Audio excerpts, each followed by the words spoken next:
Power thrives on fear.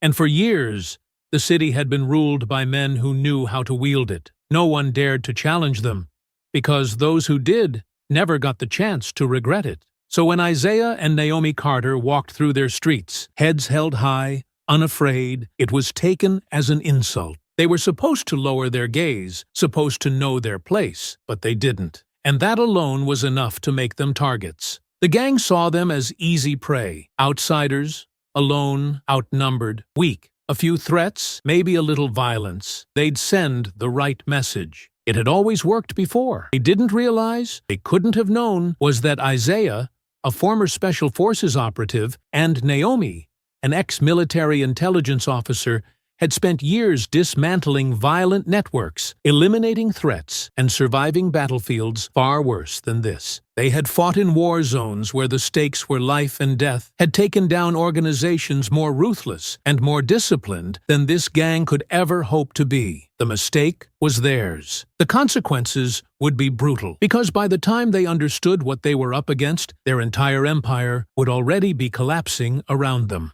Before we go any further, comment where in the world you are watching from and make sure to subscribe.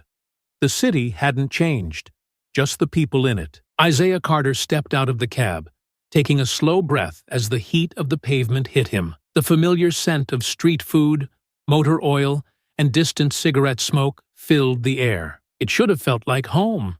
It didn't. Naomi Carter adjusted her jacket, slipping her sunglasses down just enough to scan the area. She didn't like the feeling in the air. It was thick with something unspoken. "Still looks the same," she muttered.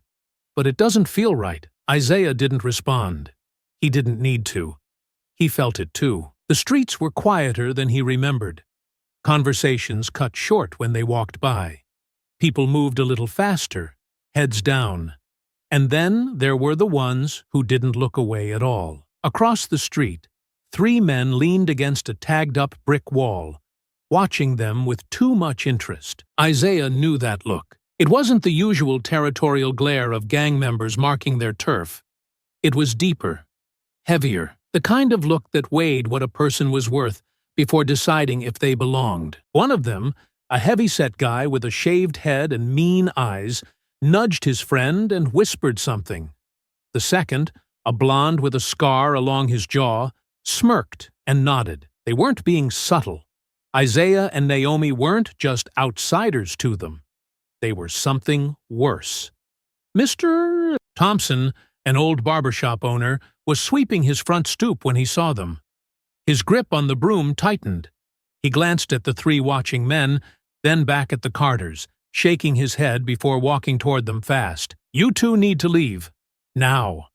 Isaiah frowned. "Didn't even say hello first? This ain't the place you left, son." Mr. Thompson's voice was low, urgent. "People like them run things now, and they don't take kindly to folks like you." Naomi raised an eyebrow. "Is that so? You don't want trouble." Isaiah wasn't looking for trouble, but trouble had already found them. Scarjaw stepped forward, his voice carrying. "Well, well. Thought we got rid of y'all." His friend grinned, resting a hand on his belt, where a heavy bulge hinted at a concealed weapon. "Guess some folks don't know when they ain't welcome no more." Naomi smiled. "Not friendly. Must have been a different Carter. 'Cause no one's ever run me anywhere." Isaiah stayed calm. But Naomi? She was 2 seconds from making an example out of them. Mr. Thompson touched Isaiah's shoulder. "Walk away, son." Isaiah nodded. "You're right." Then, low enough for Naomi to hear, he murmured, "But they don't want us to." The 3 men pushed off the wall, moving toward them now, slow, smirking, testing. The 3 men moved forward, not in a hurry, not charging in, just closing the space between them and the Carters with the kind of confidence that came from never having to be afraid of the answer. Isaiah had seen that kind of walk before. So had Naomi. It wasn't just about getting in their way. It was a show. A slow, deliberate statement.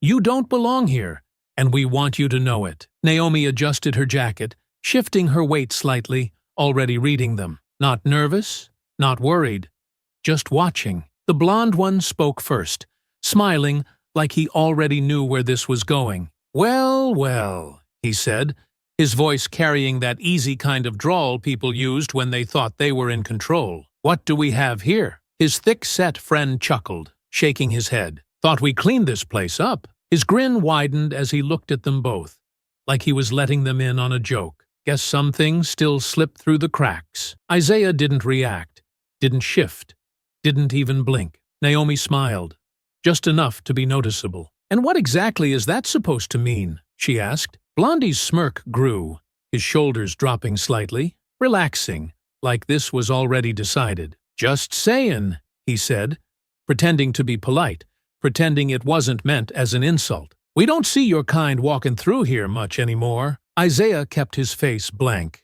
Naomi let out a small breath, like she was already bored. "So, let me get this straight," she said. "We're walking, and somehow that's a problem?" The third man, the one Naomi had already picked out as the leader, stepped forward, just half a step, just enough to make sure they understood where this was going. "See," he said, voice slow and even, "when we don't know a face, we assume it don't belong." Isaiah met his stare. "That a rule?" The man nodded, smirking. "Just how things work now." He glanced between them, still measuring, still deciding. "And you?" His smirk widened. "You don't work here." Isaiah gave the smallest tilt of his head. Behind them, Mr. Thompson had stopped sweeping. His broom hovered just above the sidewalk, his fingers gripping the handle a little tighter. "You two should keep walking," the old man murmured, his voice calm, but his meaning clear. "Ain't nothing worth proving here." Scarjaw, because that's what Naomi had decided to call him, ignored him completely, didn't look at him, didn't acknowledge him, because people like him didn't have to. Naomi exhaled sharply, shaking her head. "You know," she said, tilting her chin, "you talk like you matter." Scarjaw's smirk faltered for a second, then returned. He straightened, shifting his weight forward, just enough to test them. Isaiah sighed quietly. "Here we go." "You know," Scarjaw said, rolling his shoulders, "I was gonna be nice. Maybe just let you walk away. But your attitude?" He smiled wider, showing teeth now, but it wasn't amusement.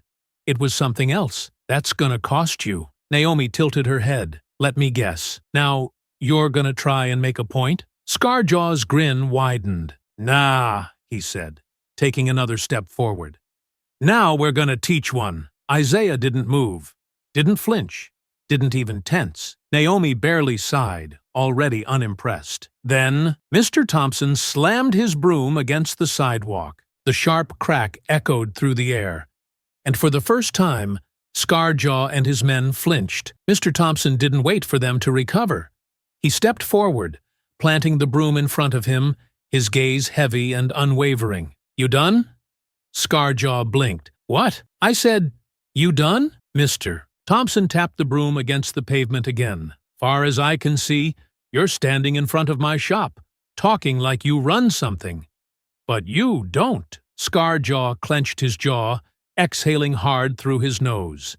His men were waiting for his reaction. Isaiah watched him carefully. That hesitation? It wasn't just ego. It was something else. They weren't used to pushback, and that meant something. Scarjaw wiped at his nose, sniffing hard like he was forcing himself to stay calm. But Isaiah could see the frustration bubbling just under the surface. This wasn't how this was supposed to go.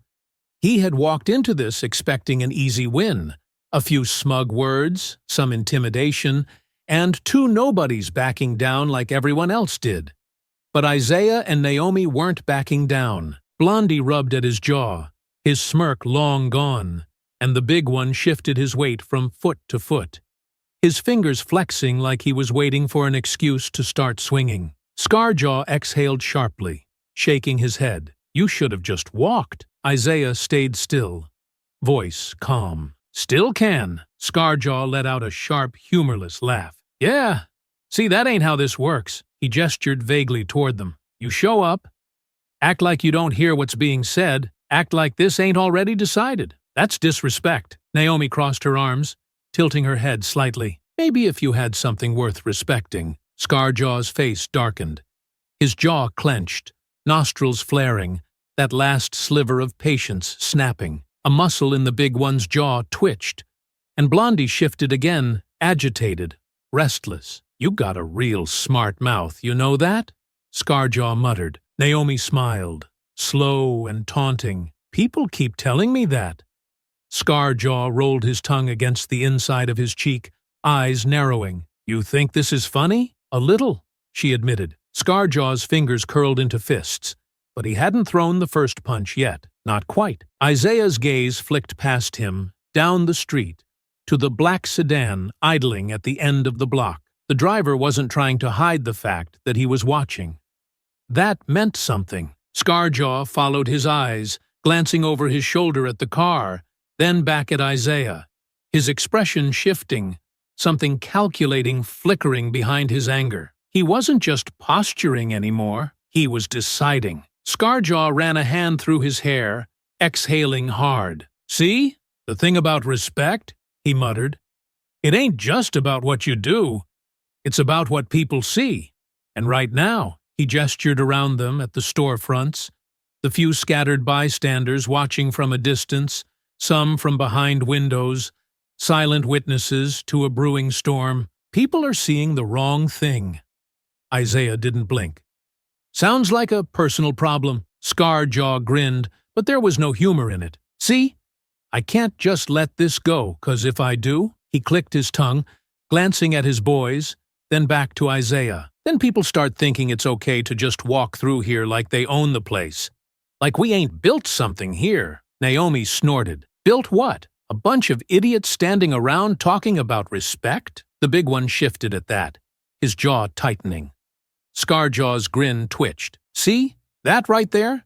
That's why I gotta make an example. Blondie cracked his knuckles, rolling his shoulders, eyes locked on Naomi now. The big one exhaled sharply, like he was barely keeping himself in check. Isaiah could feel it, the fight balancing on a razor's edge. The only thing keeping it from starting was Scarjaw waiting for the perfect moment, the right trigger. Naomi gave him one. She let her eyes drop to his shoes, then back up, one eyebrow raised. I mean, I'd say I'm sorry, but I don't think I can respect a man who wears knockoff Jordans. Scarjaw's face twitched. Blondie actually took a step forward. Isaiah sighed.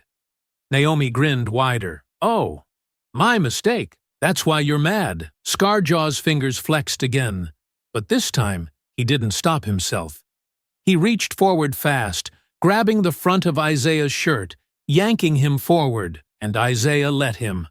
Scarjaw pulled him in close, their faces inches apart. You ain't walking out of here the way you came in, Scarjaw murmured, voice low, a quiet promise. Isaiah met his eyes, completely steady. Neither are you. For a split second, nothing happened. The world held its breath. Then, a glass bottle smashed against the ground. Someone had thrown it from the alley. Scarjaw's grip tightened. Blondie's fist clenched. The big one exhaled through his nose, shoulders rolling back. And then, the first punch flew. Scarjaw's grip on Isaiah's shirt tightened for just a second before he let go. But the moment he stepped back, the atmosphere shifted. There was no more posturing, no more intimidation, no more need for words. The fight was coming whether they wanted it or not. Blondie was the first to move, his frustration boiling over as he swung wildly at Naomi, his punch cutting through the air faster than expected. Naomi twisted to avoid it, but the space was too tight, and his knuckles clipped her cheekbone, sending a sharp jolt of pain across her face. The hit wasn't enough to do real damage, but it was enough to make her back up a step, recalibrating. He was quicker than she'd thought, but he still had too much ego in his swings, too much belief that one good punch would end it. Isaiah barely had time to register it before the big one charged him like a freight train, using his sheer size and power to drive him backward. The impact slammed Isaiah against the side of a parked car, metal groaning under the force. His spine jolted from the hit, but he had barely a second to react before Scarjaw followed up, driving a knee into his ribs with enough force to send a shock of pain through his torso. Isaiah gritted his teeth, refusing to give him the satisfaction of a reaction. Instead, he twisted hard, forcing his body away from the car just in time to bring his elbow up into Scarjaw's face. The sharp crack of bone against bone sending the gang leader stumbling back. Blood dripped from Scarjaw's nose, but he didn't go down, and from the way he wiped at it with the back of his hand, he wasn't planning on stopping anytime soon. Naomi had already recovered from the hit she'd taken, but Blondie was still pressing forward, coming at her again, throwing another punch that was too wide, too eager. She stepped inside his reach this time, her hands moving fast as she redirected the force of his swing, grabbing his wrist and driving her knee into his stomach with enough force to make him double over. He wheezed, but before she could follow up, the big guy grabbed her from the side, thick arms wrapping around her torso as he lifted her off the ground and threw her back against the car Isaiah had just been pinned against. The breath left her lungs in a painful gasp, and for a moment, everything blurred. She had taken worse hits before, but the force rattled through her body in a way that made her pause longer than she wanted to. Isaiah saw it happen at the same time as Scarjaw rushed him again, fist cocked back. Isaiah caught the incoming punch, twisting Scarjaw's arm just enough to send him off balance before driving his knee into the side of his leg. Scarjaw grunted, staggering sideways. But he wasn't going down that easy. The gang leader was already adjusting, already shifting his weight, already swinging again.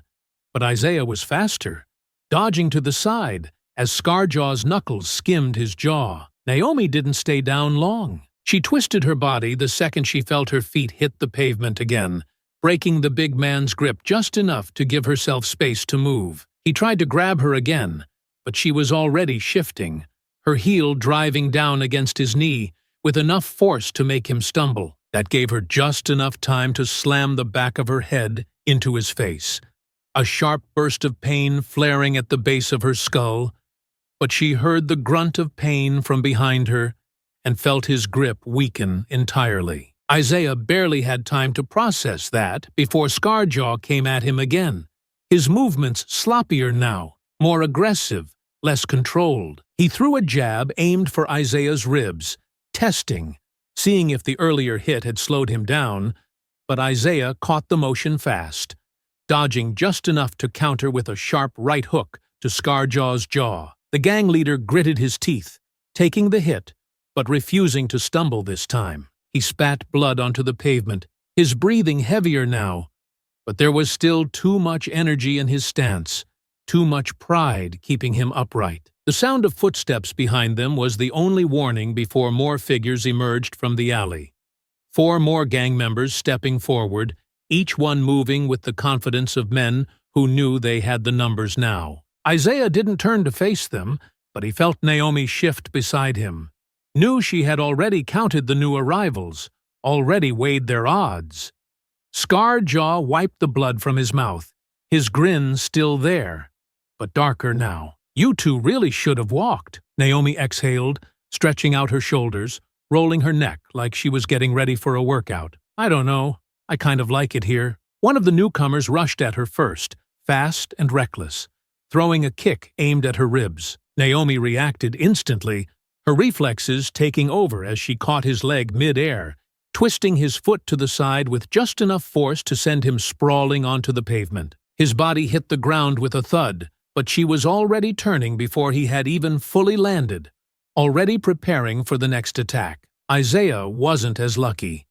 The second new guy went for him fast, aiming a sharp uppercut toward his ribs. The hit landed, knocking the wind out of him for half a second, pain flaring through his torso. He absorbed it, rolling with the impact, but he knew he couldn't take too many more like that. Another fist came, but this time he was ready, catching the attacker's wrist and twisting hard, sending him into the side of the car. Scarjaw wasn't done either. He lunged at Isaiah again, swinging hard, no finesse, just brute force, and Isaiah barely dodged in time. The two were locked in close combat now, fists flying, each movement precise but fueled by something raw, something personal. Naomi had her own hands full, blocking a series of punches from another thug, her breath steady even as one of them grazed past her shoulder. The fight wasn't just about skill anymore. It was about endurance, about who could last the longest, who would break first. And neither Isaiah nor Naomi had any plans of breaking. Scarred Jaw was breathing hard, his stance less sure than it had been just minutes ago. His men were falling one by one, and the fight had lasted far longer than he'd expected. This wasn't supposed to be a battle. It was supposed to be a message, a lesson in control. But as he wiped the blood from his lip and saw Isaiah and Naomi still standing, still unfazed, still moving like this wasn't the first time they'd had to fight for their lives, he realized he had made a mistake, a big one. Isaiah deflected a wild punch from one of the gang members, ducking low before stepping in fast and slamming a hard fist into the man's ribs. The impact made the thug grunt in pain. But Isaiah didn't stop there. He grabbed the man's collar, pulled him forward, and drove his knee up into his gut, knocking the wind out of him completely before shoving him aside. Naomi was still handling two of them at once, but her movements were precise, practiced, fluid and deadly in a way that wasn't natural for a street brawler. She dodged one punch, then another, then spun to the side and sent a sharp kick into the side of one guy's knee. He yelped, stumbling, and she followed up fast, grabbing his arm and twisting it into a painful joint lock before throwing him to the ground. Scarred Jaw took a step back, his confidence starting to waver. But the big guy, the last real muscle he had left in the fight, was still standing, still swinging. He was bleeding, breathing hard, but he was still dangerous. Naomi barely dodged his next punch, twisting away just in time. He adjusted fast, slamming his shoulder into her, sending her skidding backward into the alley wall. For the first time, Isaiah saw Naomi wince, saw her roll her shoulders before shaking it off, her breath steady but measured. That hit had landed. The big guy grinned, his knuckles cracked and bloodied. "Not so tough now, are you?" Naomi lifted her chin, smirking. "You hit like a drunk toddler." The big guy roared, charging her. She sidestepped him at the last second, twisting, grabbing his arm, and using his own momentum to send him crashing face first into a dumpster. The metal dented on impact. Isaiah turned just in time to block another hit from one of the stragglers. But Scarred Jaw wasn't trying to fight anymore. He was trying to escape. Isaiah saw him move, saw him glance toward the end of the alley, toward the street, toward an opening. His instincts kicked in immediately. "He's running!" Isaiah called out. Naomi, still catching her breath, looked up just as Scarred Jaw turned and bolted. One of his men tried to slow them down, throwing himself at Isaiah. It didn't work. Isaiah caught the thug mid-charge, twisted him around, and threw him into the pile of bodies already littering the alley. Naomi moved fast, but Scarred Jaw was already past the alley's mouth, already sprinting for an opening in the street. For a moment, Isaiah debated chasing him down, debated ending this here and now, but then a black sedan, parked at the far end of the street, rumbled to life. Naomi saw it too.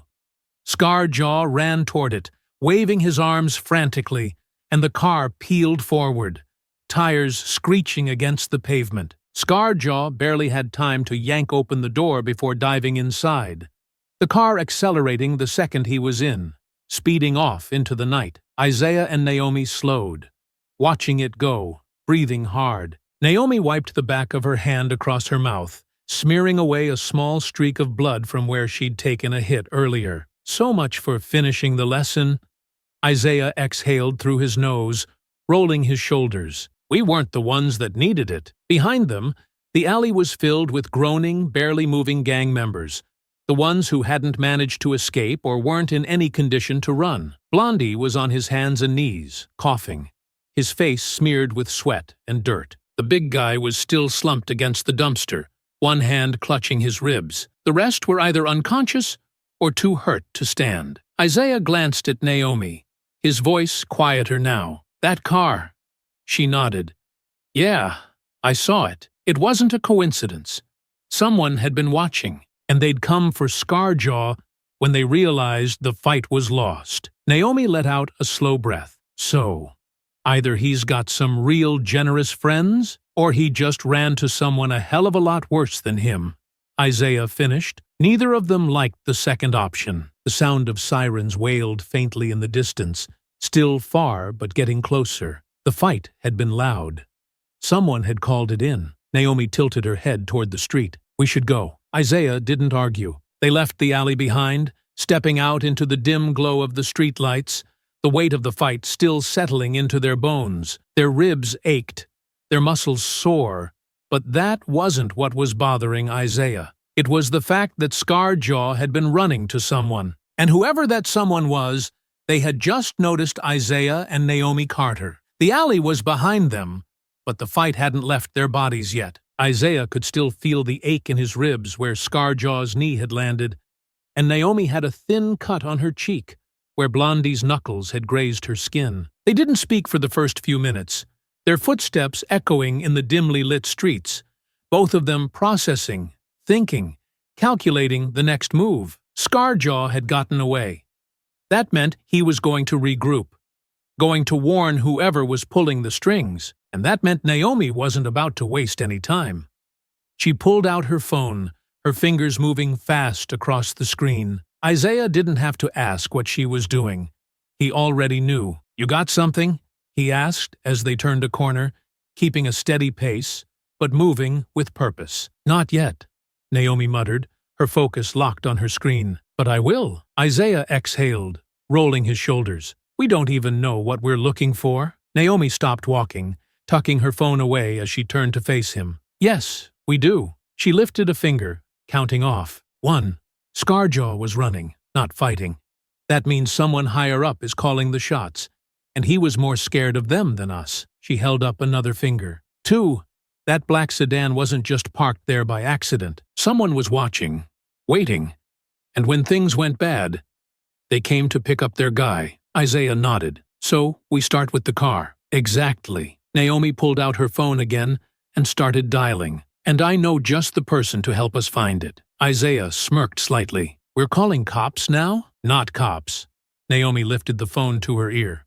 Just one. Isaiah sighed, stuffing his hands in his pockets as he scanned the streets, keeping an eye out for trouble. I'm guessing it's someone you trust. Mostly. Naomi's expression didn't change as the line picked up. Let's see if she picks up. A moment later, a voice came through the speaker. Naomi? Detective Morales. Naomi greeted smoothly, her voice taking on the controlled, confident tone she used when she needed something. It's been a while. There was a pause on the other end. Then Morales sighed. Yeah, it has.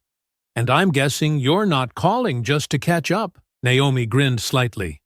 You know me too well. Isaiah listened as they walked, staying quiet while Naomi worked. Morales had been a contact of Naomi's for years, back when she was still working intelligence. They had a mutual respect.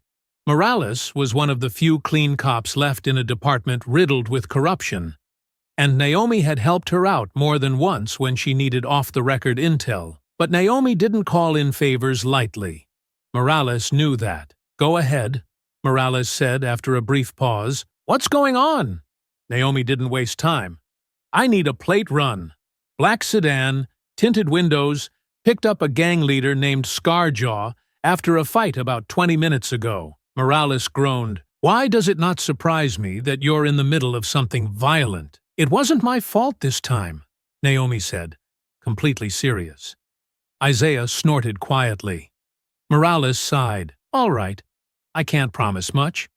The department's been getting pressure to stay out of certain cases. Lots of people looking the other way lately. Naomi's expression hardened slightly. So the rot's getting worse. Morales hesitated. Yeah. Then, after a pause, she added, but I'll run it. If this guy is connected to someone bigger, we'll know soon enough. Send me whatever you find, Naomi said. You know that's not how it works, Morales replied. Naomi smirked. Yeah. I owe you one, Morales scoffed. You already owe me 5. The call ended. Naomi tucked her phone away, her mind already moving 5 steps ahead. She'll get something, she said. In the meantime, we work our own leads. Isaiah arched a brow. We have leads? Naomi gave him a pointed look. Scarjaw's gang isn't big enough to run this area alone. Someone else is funding them, protecting them. We start by figuring out who's supplying them. Isaiah exhaled, nodding. Weapons? Drugs? All of the above, Naomi muttered. Street gangs don't make money off intimidation alone.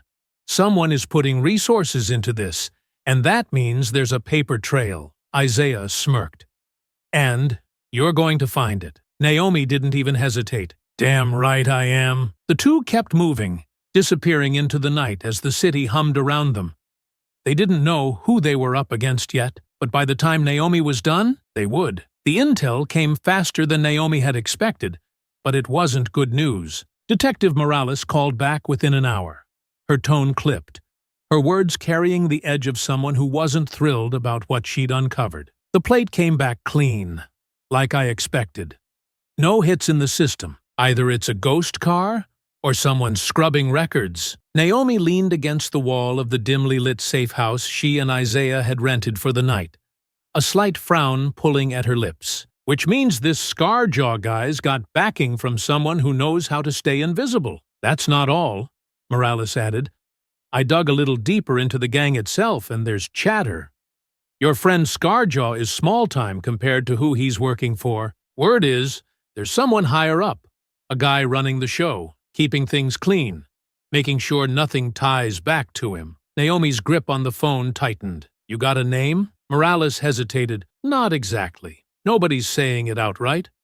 But there's a nickname floating around. They're calling him Kane. The name hung in the air for a moment, weighty and foreboding. Anything else? Naomi asked, her voice calm but sharp. Just whispers, Morales said. Big operations moving into your area. Drugs, weapons, the works. If you're tangling with these people, you're going up against more than just a gang. This is organized. Naomi nodded to herself. Thanks, Morales. Keep me posted. The call ended, and she turned to Isaiah, who was sitting on the edge of the room's battered couch, his arms crossed. Kane, she said simply. Isaiah raised an eyebrow. And we don't know who he is. Not yet, Naomi replied, already pacing. But Scarjaw knows, and if we want him to talk, we need to make it impossible for him not to. Isaiah leaned forward slightly. You're thinking a trap, Naomi nodded. We dangle the right bait, and Scarjaw will come running. He's too desperate to prove himself after that mess earlier. Bait like what? Naomi smirked. Something they can't afford to ignore. Weapons, money, territory. Isaiah leaned back, considering. And how do we make it look real? Naomi already had an answer. We leak the right information to the right people. Rumors of a new player moving into their turf, cutting into their business. Someone big enough to be a threat, but new enough to be believable. Isaiah tilted his head. And who's this new player supposed to be? Naomi's grin widened. Us. Setting the trap wasn't easy. It took hours of careful planning. Naomi's experience and intelligence showing through as she pieced together a believable backstory for their fake operation. Isaiah worked alongside her, making calls, planting rumors, creating the illusion of a rival gang looking to muscle into Scarjaw's territory. By morning, the word was out. A shipment of weapons was supposedly being moved through an abandoned warehouse on the edge of the city. An easy target for someone like Scarjaw, who couldn't afford to let a new player go unchecked. The siblings positioned themselves inside the warehouse, the dim lighting casting long shadows over the crates they'd arranged to look like cargo. There was nothing inside but empty boxes, but from the outside, it looked convincing enough to fool anyone not paying close attention. Isaiah adjusted his stance near one of the upper walkways, his eyes scanning the entrance below. You sure this is going to work? Naomi, crouched beside him, her eyes locked on the street outside, nodded. He'll show. He doesn't have a choice. If he doesn't, it makes him look weak. Kane won't tolerate that. Isaiah glanced at her. And if this Kane guy shows up instead? Naomi's expression didn't change. Then, we adapt. It wasn't long before the sound of approaching vehicles echoed through the night. Headlights swept across the warehouse walls, and Naomi tensed, her fingers ghosting over the hilt of her concealed knife. They're here, Isaiah muttered. The first car stopped just outside, its doors swinging open. Scarjaw stepped out, his face still bruised from the earlier fight, his posture tense, but his confidence clearly bolstered by the group of men piling out of the other vehicles behind him. Isaiah counted at least a dozen. Naomi's jaw tightened. He brought half the gang. Scarjaw strode toward the warehouse, his eyes scanning the shadows. "You think you can just move into my territory and not pay for it?" he called out, his voice carrying through the cavernous space. "You think I wouldn't notice?" Naomi motioned for Isaiah to stay put as she stepped forward into the light, her movements calm, deliberate. "Funny," she said, her voice echoing slightly. "I was about to ask you the same thing." Scarjaw's eyes narrowed, recognition flashing across his face. "You!" he spat. Naomi's grin was sharp. "Me!" Scarjaw glanced around, his men fanning out behind him, their weapons visible now. Pipes, bats, a few knives glinting in the faint light. "You're making a big mistake," Scarjaw growled. Naomi shrugged. "Seems like we've been making a lot of those lately." Isaiah stepped into view on the walkway above, his presence drawing Scarjaw's attention upward. "You ready to talk yet?" Isaiah asked, his tone steady. Scarjaw sneered. "I don't talk to dead men." Naomi's grin didn't falter, her eyes sharp as she watched Scarjaw's men take their positions. "That's the thing about traps," she said lightly. "Sometimes you don't see them until you're already in them." Scarjaw froze, his gaze darting around the warehouse as realization began to sink in. Naomi's voice dropped, her grin fading into something cold, dangerous. "And right now, you're in one." Scarjaw's posture shifted the second Naomi spoke, his body tensing as he realized he wasn't in control anymore. The arrogance that had been dripping off him earlier was gone, replaced with something more cautious, something more calculating. His eyes darted around the warehouse, taking in the elevated walkways, the stacked crates, the dark corners where shadows could hide more than just two people. He thought it was an ambush. "Good." Isaiah leaned casually against the railing above, his arms crossed, watching Scarjaw's every move. Naomi stood at ground level, her stance loose but firm, radiating the quiet confidence of someone who wasn't worried about how this was going to end. Scarjaw licked his lips, exhaling slowly. He wasn't panicked. Not yet. But Naomi could see the gears turning, could see him measuring his options. "You're looking a little nervous, Scar," Isaiah said from above, his voice calm, steady. "You should be." Scarjaw chuckled, a short, humorless sound. "Yeah? And why's that?" Naomi took a slow step forward, her boots tapping lightly against the warehouse floor. "Because you and I both know you're standing in the middle of a trap," she said evenly. "And right now, you don't know if it's already been sprung." Scarjaw's nostrils flared. "You think you scare me?" "No," Naomi said, tilting her head slightly. "But the man you work for? Cain. He does." Scarjaw's smirk twitched. Isaiah saw it too. He straightened slightly, watching the way Scarjaw's body stiffened at the mention of Cain, how his bravado slipped just for a second before he forced it back into place. "You want to find Cain?" Scarjaw scoffed, shaking his head. "You're out of your damn minds." Naomi crossed her arms. "You keep saying that like it's supposed to change something." Scarjaw exhaled through his nose. He was weighing his next move, trying to decide if it was smarter to talk or fight his way out. Naomi made the decision for him. She moved fast, too fast for him to react. Before he could step back, she had him by the collar, yanking him forward, twisting him off balance, forcing him to the ground with a brutal efficiency that wasn't just street fighting. It was training. Scarjaw hit the concrete hard, coughing as Naomi pressed a knee into his chest. "You think Cain's coming to save you?" she murmured, her voice calm, almost conversational. "Because I think you're running out of time." Scarjaw gritted his teeth, wincing. "You don't get it," he rasped. "This ain't just a gang. Cain's not some street boss you can shake down. He's ex-military, special forces. You're messing with something you can't stop." Isaiah's expression darkened slightly. "Military?" Scarjaw nodded, still breathing hard. Not just him. Half his crew. Real soldiers. The kind that don't leave loose ends. Isaiah and Naomi exchanged a quick glance. This wasn't just some organized crime ring. This was something deeper. Naomi leaned in closer. Where is he? Scarjaw let out another rough chuckle, shaking his head. You don't find Cain. He finds you. Isaiah stepped off the walkway, landing lightly on his feet, approaching them. Then how do we make him come to us? Scarjaw was about to answer when his eyes flickered toward something past Naomi's shoulder. His smirk widened. Before Naomi could react, a sharp whistle cut through the air.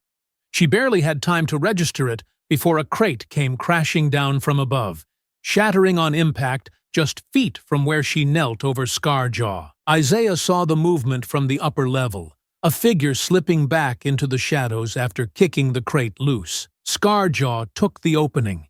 He bucked hard, twisting his body, shoving Naomi off just enough to scramble free. Naomi recovered fast, but Scarjaw was already moving. Isaiah lunged from the side, intercepting him before he could reach the back door. He tackled the gang leader, both of them crashing into a stack of wooden pallets. Scarjaw hit hard, grunting as he struggled, fists swinging wildly. Isaiah absorbed one punch to the ribs before twisting Scarjaw's arm behind his back, forcing him down onto the ground. Scarjaw fought like a man who knew what was coming if he got caught. Naomi was already on her feet, advancing fast, but the sound of footsteps slamming against metal made her look up. More of Scarjaw's men were here. From the upper levels, 3 figures dropped down onto the warehouse floor, moving fast. They weren't charging in like idiots. They were coordinated, precise, trained. Scarjaw laughed through his panting. Told you, he muttered. You ain't ready. Naomi exhaled sharply. Isaiah, we need to move. Isaiah didn't hesitate. He grabbed Scarjaw by the collar, yanking him up to his feet. You're coming with us? Scarjaw snarled, struggling, but Isaiah kept his grip tight.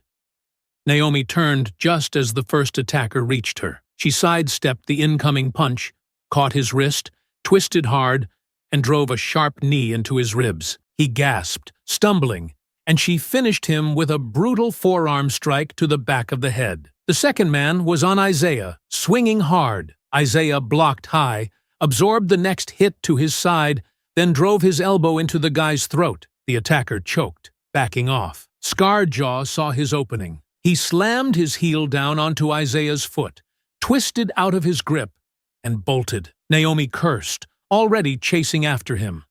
Scarjaw didn't make it far. Isaiah lunged, caught the back of his jacket, and wrenched him backward, sending him crashing into the ground. Scarjaw rolled, panting hard, his fight finally running out. Naomi crouched next to him, grabbing his chin and forcing him to look at her. You're done, she murmured.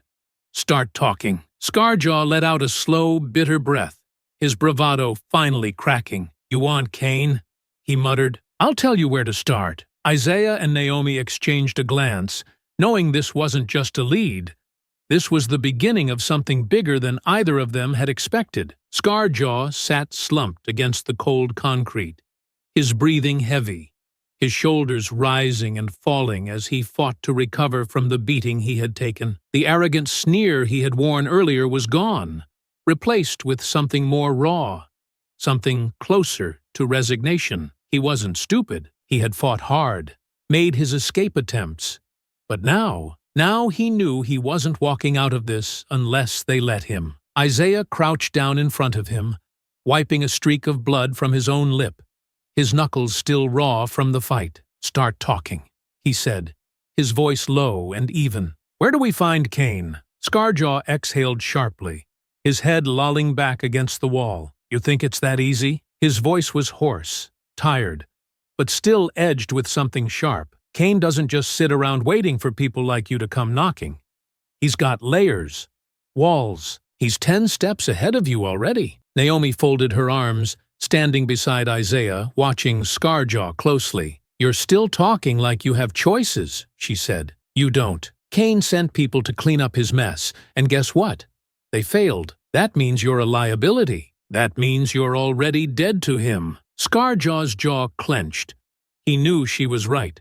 He might have escaped them, but Cain wouldn't forgive this. His failure would be seen as weakness, and men like Cain didn't tolerate weakness. Isaiah tilted his head slightly, reading the conflict in Scarjaw's expression. "So, you help us take him down," he said.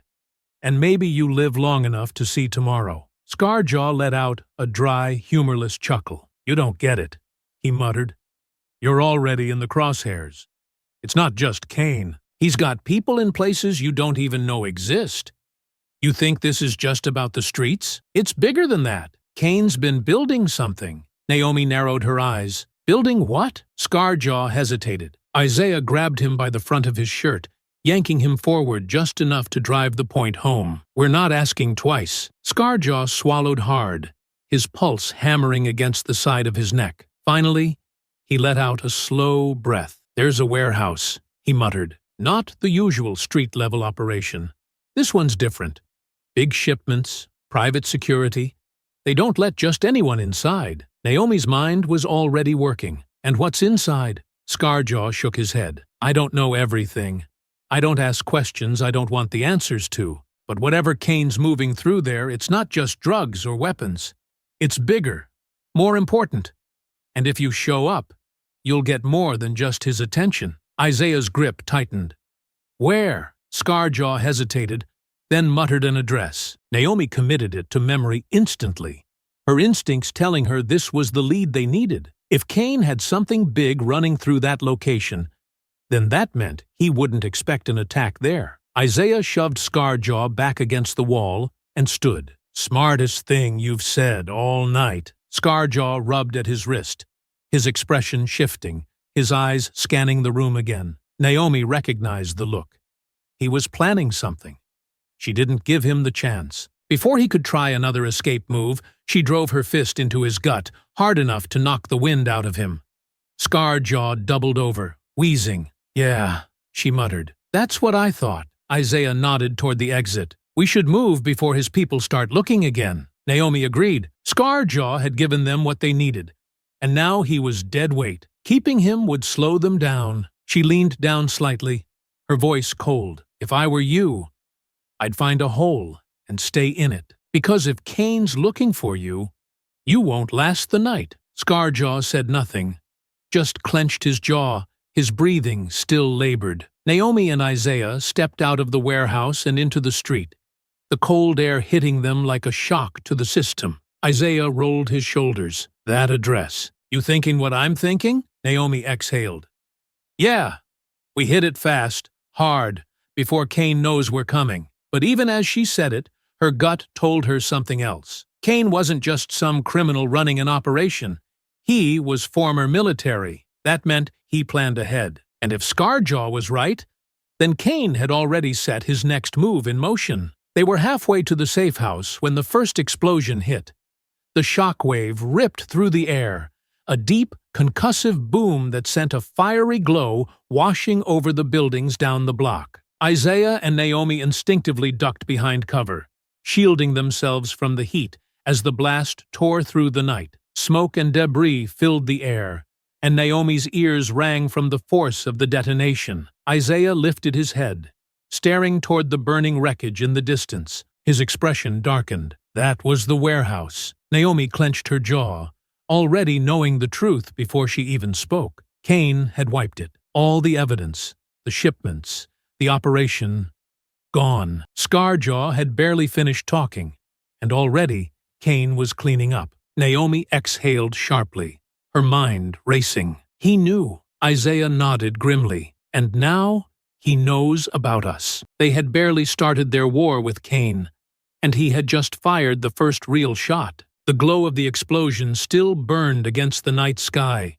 thick smoke curling upward as the fire devoured what was left of the warehouse. Naomi and Isaiah stayed low behind a parked car, their breathing controlled, their minds already working through what had just happened. The fire crackled in the distance, but the more pressing concern was the silence that followed. No sirens, no screaming, no chaos. It was too clean. Isaiah wiped soot off his sleeve, His eyes locked on the burning wreckage. "That wasn't a random hit," he muttered. "That was a message." Naomi exhaled, rolling her jaw. Kane didn't just wipe the warehouse. He wiped the trail. She glanced at Isaiah. "He's telling us to stop looking." Isaiah nodded, rubbing his sore knuckles. "Yeah, and if we don't?" Naomi's expression hardened. "Then he comes for us next." They both knew that was coming. The explosion wasn't panic. It wasn't sloppy damage control. It was precision. Kane had found out they were getting too close, so he burned everything before they could get their hands on it. Which meant they had only one choice left. They had to force his hand. Isaiah stood first, scanning the rooftops, the empty street, looking for whoever had been watching them. Kane had eyes everywhere. That was clear now. But whoever had pulled the trigger on this operation wasn't sticking around. Naomi's fingers were already moving across her phone, her brain shifting gears. Scarjaw said that was Kane's key site, but there's no way it was his only one. "We need another lead," Isaiah nodded. "You think Morales can dig up something before Kane buries it?" Naomi dialed. "Let's find out." The phone rang twice before Morales picked up, her voice tight, clipped. "Please tell me you weren't near that explosion." Naomi didn't even hesitate. "We were on our way to it." Morales let out a sharp breath. "Damn it, Naomi. You don't even know how deep this thing goes." "Then tell me," Naomi pressed. "Because Kane's making moves, and we're running out of time." A pause. Then, a rustling of papers on the other end. Morales was already digging. "You're not the only ones looking into him," Morales said, her voice lower now. "Word is, some heavy hitters are sniffing around the same operation. Military contractors, ex-special forces types, people way outside your usual gangland thugs." Isaiah narrowed his eyes. "Kane's working with mercs? Looks that way," Morales muttered. "Whatever he's running, it's got serious backing. And if he's moving money through the city, he's doing it through someone else's hands." Naomi caught the shift in her tone. "You found something." Morales hesitated, then sighed. "There's a name that keeps popping up on some flagged financial records. Victor Hale, ex-Army Logistics. Used to move supplies for forward bases in the Middle East before he got booted for smuggling arms through military shipments. Now, he's running security contracts for clients that don't want official paperwork. And guess whose name just came up on one of his recent invoices?" Naomi's eyes sharpened. "Kane." "Bingo," Morales said. "Hale's running an operation out of an old dockyard. It's under a shell company, but if Kane's using him to move product, that means it's one of his last standing sites." Isaiah looked at Naomi. "We hit it before he clears it." Naomi was already pulling up maps, scanning the layout of the area. "If this guy's ex-military, he's going to have security. We won't be able to just walk in." Morales snorted. "I figured. I pulled some satellite surveillance. Motion activity spiked at the docks right after the explosion. Kane's moving something. Fast." Naomi didn't like coincidences. "You think he's pulling out?" "I think he knows you're still digging," Morales corrected. "And that means you have a small window before he locks everything down again." Isaiah glanced at the rising smoke in the distance. "Then we move now," Morales sighed. "You know I can't officially back this, right?" Naomi smirked. "Wouldn't expect you to." Morales clicked her tongue. "Then don't get yourselves killed." "And Naomi, Kane doesn't lose. He eliminates. If you push him, expect him to push back harder." The call ended. Naomi looked at Isaiah, her expression unreadable. "We don't have much time." Isaiah flexed his hands, the soreness from the fight barely registering. "Then, let's not waste it." The docks were quieter than expected, which only made the tension worse. Stacked shipping containers lined the yard, creating a maze of steel walls, each one a potential hiding spot for Kane's people. The water in the harbor was still, dark under the dim glow of overhead floodlights. Isaiah and Naomi crouched behind a row of crates, eyes scanning the perimeter. Hale's security was visible. Mercs, not street thugs. They were dressed in civilian clothes, but their movements were disciplined, sharp, the way ex-soldiers carried themselves when they were still treating every job like a war zone. "We go in quiet," Naomi murmured. "We don't know how many are inside." Isaiah nodded, adjusting his stance. "We split up, take the high ground, force them to react on our terms. They moved fast, keeping low, using the natural cover of the dockyard to slip past patrols. Naomi climbed up onto a container stack, her movements precise as she maneuvered across the steel beams, giving herself a clear view of the central warehouse. Isaiah took the ground route, moving along the shadows, watching as 2 guards stood near the entrance, their weapons visible but relaxed. They didn't expect a fight. That was their first mistake. Naomi's voice crackled softly through their earpiece. "Hale's inside. I see him talking to someone. Big guy. Looks military." Isaiah pressed against the side of a container, watching the entrance. "Then we do this fast. Kane's already ahead of us once. We can't let him get ahead again." They exchanged one last glance, silent agreement passing between them. Then they moved. The dockyard smelled like salt and steel, the distant hum of the city barely reaching the cold, quiet waters. Naomi crouched on the stacked shipping containers, her eyes locked on the central warehouse, where Hale and his men were stationed. Below her, Isaiah moved like a shadow between the rows of cargo, his posture loose but ready for action. The guards at the entrance were too comfortable, their body language relaxed. They weren't expecting trouble. Kane's enemies didn't usually make it this far. Naomi's voice crackled softly in Isaiah's earpiece. 2 at the main door. More inside. "Hale's meeting with someone, but I can't see who yet." Isaiah pressed himself against the cold steel of a container, his eyes flicking toward the warehouse. "Then we get in before the meeting's over." Naomi didn't respond right away.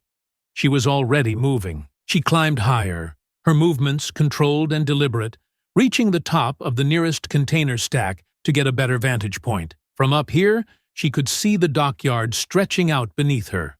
A maze of steel and concrete, patrolled by men who thought they were untouchable. They were about to learn otherwise.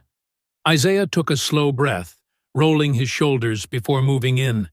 He reached the first guard at the main entrance before the man even knew he was there.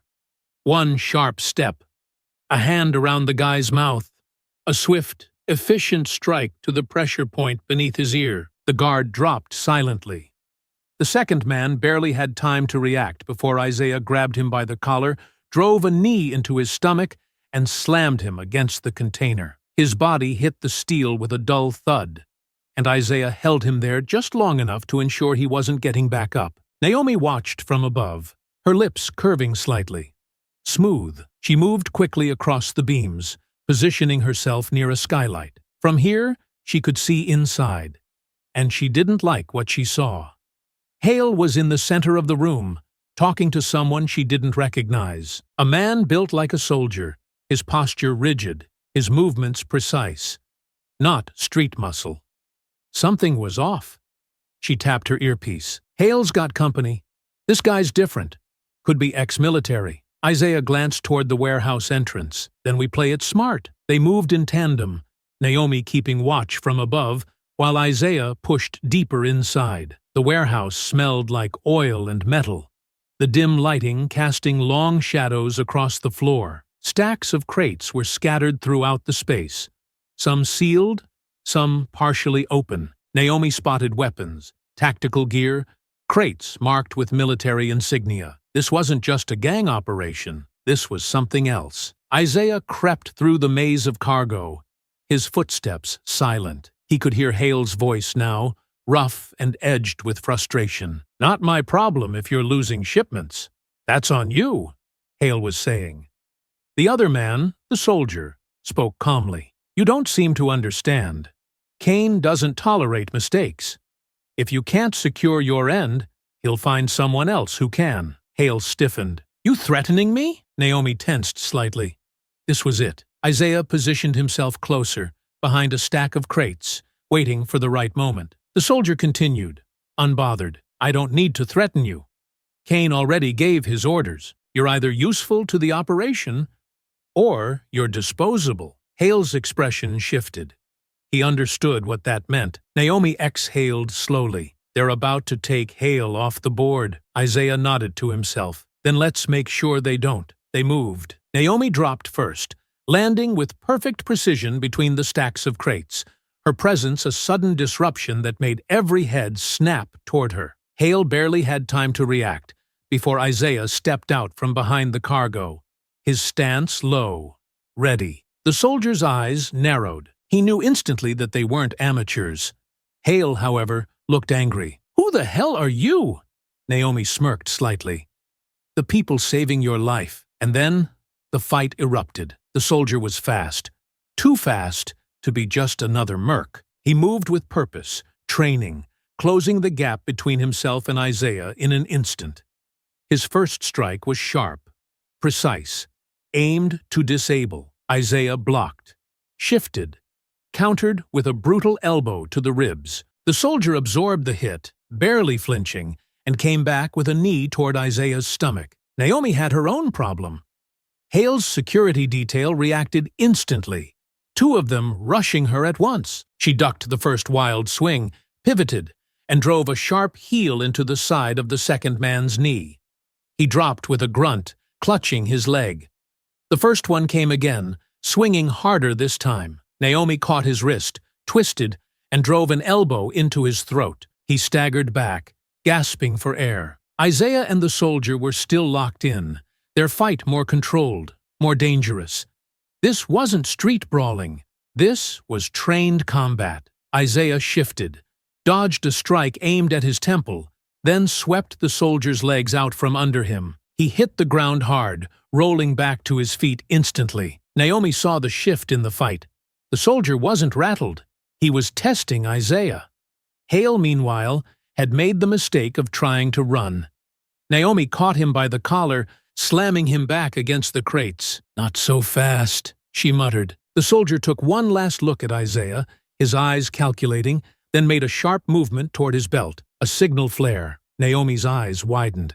"Isaiah!" The entire dockyard erupted into motion. Lights flooded the area as more of Kane's mercs appeared from the shadows, some emerging from the nearby boats, others stepping out from behind the shipping containers. They had walked straight into a counter-trap. Isaiah exhaled slowly. "Guess Kane really was expecting us." Naomi released Hale, stepping back toward Isaiah, her shoulders rolling loose, ready. "Then we make it expensive." The soldier smirked slightly.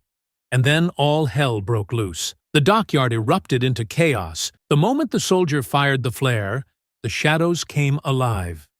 Dozens of men, not just mercenaries but trained operators, stepped out from behind shipping containers, from boats docked just beyond the yard, from elevated positions Naomi hadn't even spotted before. Kane's men had been waiting. Naomi and Isaiah were surrounded. The soldier smirked slightly as he straightened, dusting off his sleeves like he already knew how this was going to end. He glanced at Hale, who was still pinned between Naomi and the crates. "Told you," he muttered. "They don't leave loose ends." Hale's face paled. "Wait!" The soldier didn't wait.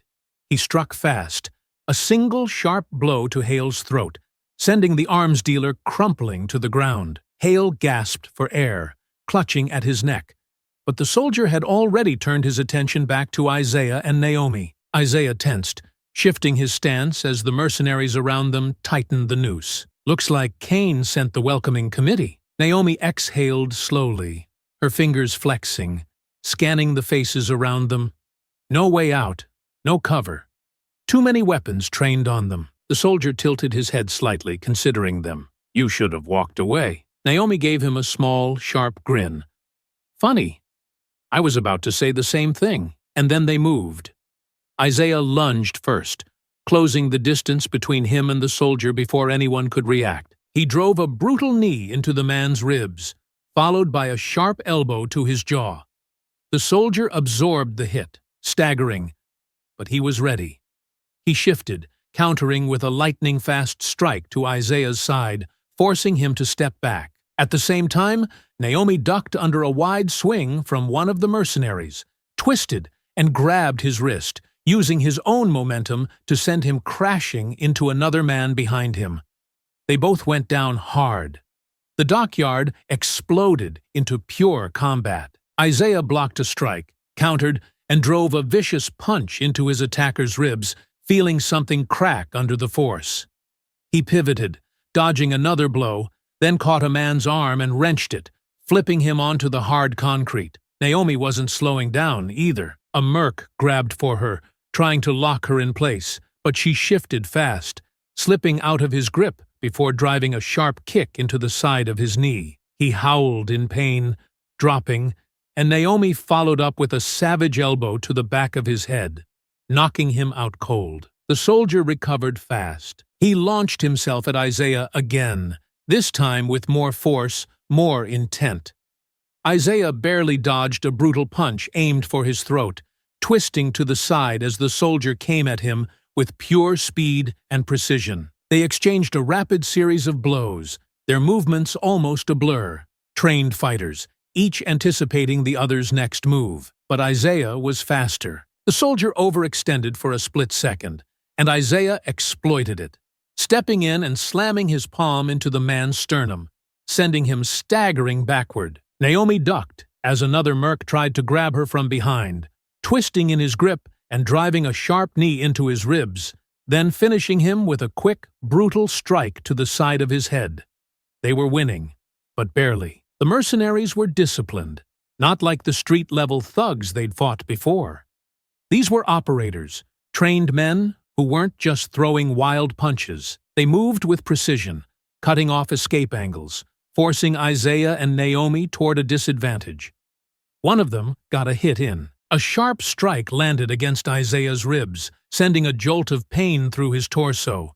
He gritted his teeth, rolling with it, but it slowed him for half a second too long. The soldier recovered and came back hard, catching Isaiah with a brutal kick to the side. Isaiah staggered, and before he could react, the soldier closed the distance, locked an arm around his throat, and forced him down to one knee. Naomi turned at the sound, but she had her own problems. 3 men closing in, cutting her off. The soldier tightened his grip around Isaiah's neck, voice steady despite the chaos. "This is how it ends," he muttered. "You lost the moment you started digging." Isaiah clenched his jaw, struggling against the hold, his vision tilting slightly as the pressure increased. And then a sharp whistle cut through the night. Everyone froze. A new voice, calm, controlled, powerful, spoke from the darkness. "That's enough!" The soldier immediately let go of Isaiah and took a step back, standing at attention. Isaiah coughed, sucking in a sharp breath, and Naomi took a defensive stance, her eyes scanning the area, trying to locate the source of the voice. Then, out of the shadows, he stepped forward. Tall, broad-shouldered, dressed in tactical gear that wasn't flashy, but effective. His presence alone shifted the energy in the dockyard. He didn't need weapons drawn. He was the weapon. Isaiah wiped at his mouth, his expression darkening. "Kane." Kane stopped a few feet away, his gaze sharp, unreadable. He looked at Naomi first, then Isaiah, measuring them. "You two have been making a lot of noise," he said, his voice smooth, unhurried. "I don't like noise." Naomi's breath steadied, her body still primed for combat. "Guess we're just getting started, then." Kane smirked slightly, but there was no amusement in it. Just certainty. He looked at his men, then back at them. "You have no idea what you've walked into." Isaiah exhaled slowly. "Then why don't you tell us?" Kane tilted his head. "Because I want you to understand something first." His gaze hardened. "You're not the hunters here. You're the prey." The tension thickened, the weight of Kane's presence settling in. They weren't just fighting some crime boss. They were at war with a man who had already decided their fate, and he was about to show them exactly what that meant. The dockyard fell silent. Isaiah and Naomi stood tense, shoulders squared, their bodies still primed for combat. But now there was something else, a shift in the battlefield. Kane wasn't just another fighter. His presence alone changed the entire balance of power. The mercenaries stepped back, waiting, their postures rigid. There were no more cheap attacks, no more gang tactics. This was different. Kane studied them for a long moment, the dock lights casting shadows across his face. He wasn't a brute, not like Scarjaw or the other gang leaders they'd taken down. This was a soldier, and not just any soldier, a leader. Isaiah's fingers flexed, his ribs aching from the earlier hits, but his voice remained steady. You planning to stand there and look pretty, or are we doing this? Cain's lips twitched, the faintest ghost of a smirk. You want to fight? He nodded slightly. Then let's make it a fair one. He glanced at his men. Stand down. Naomi's brow furrowed slightly as the mercenaries lowered their weapons and stepped back, forming a wide circle. Cain wasn't going to let his men handle this. He was handling it himself. Isaiah took a slow breath, rolling his shoulders. You sure about that? Cain exhaled.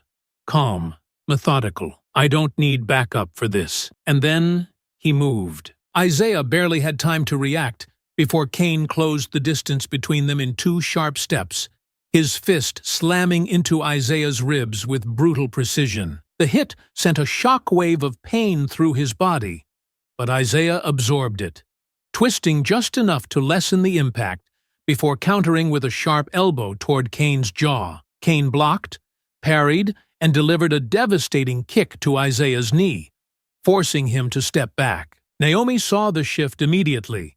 Cain wasn't just strong, he was fast, experienced. His strikes meant to disable, not just hurt. This wasn't street fighting. This was pure combat training. She didn't wait. Naomi launched herself forward, her movements a blur, aiming for a weak spot in Cain's defenses. She faked high, then went low, aiming a brutal kick toward his ribs. Cain adjusted at the last second, catching her foot, twisting it mid-air to send her off balance. But Naomi was faster than he expected. She used the momentum to spin, twisting out of his grip, landing a sharp knee to his side before rolling back into position. Cain barely reacted. He turned to her, his expression unreadable. Impressive, he muttered. Then he came at her. Naomi barely dodged the first strike, but the second clipped her shoulder, sending a sharp jolt of pain through her arm. Cain followed up immediately, grabbing her wrist and twisting it, trying to force her down. But Naomi shifted, rolling with the pressure instead of fighting against it, flipping herself out of his grasp and bringing her elbow down toward his spine. Cain moved at the last second, sidestepping, adjusting like he had been expecting it. Isaiah was back on his feet, rushing in. He slammed his fist into Cain's ribs, driving forward with force, but Cain absorbed the hit, turned, and caught Isaiah's wrist. Before Isaiah could adjust, Cain wrenched his arm, twisted his stance, and slammed him onto the ground. Isaiah hit hard, but he didn't stay down. Naomi lunged again, fast, relentless, her strikes precise and unyielding. Cain blocked one, dodged another, but then she landed a solid blow to his ribs. A real hit. For the first time, Cain grunted. Isaiah saw the opening and took it. He surged forward, grabbed Cain by the collar, and drove his knee into the man's stomach. Cain stumbled back slightly, but then he smiled. Isaiah barely had time to register it before Cain retaliated, striking with speed and power. His fists crashed against Isaiah's ribs, his knee slammed into Naomi's side, and before they could recover, he had both of them on the defensive again. Cain wasn't fighting to win. He was fighting to outlast. Naomi realized it then. He was testing them, not just their skill, their endurance, their adaptability. Cain wanted to see how long they could fight before they broke. Isaiah exhaled hard, bracing himself. Naomi shifted beside him, adjusting her stance. Cain watched them carefully, calculating, considering. Then, finally, he spoke. You're better than I expected. He rolled his shoulders, unfazed by the hits he had taken. But you're still predictable.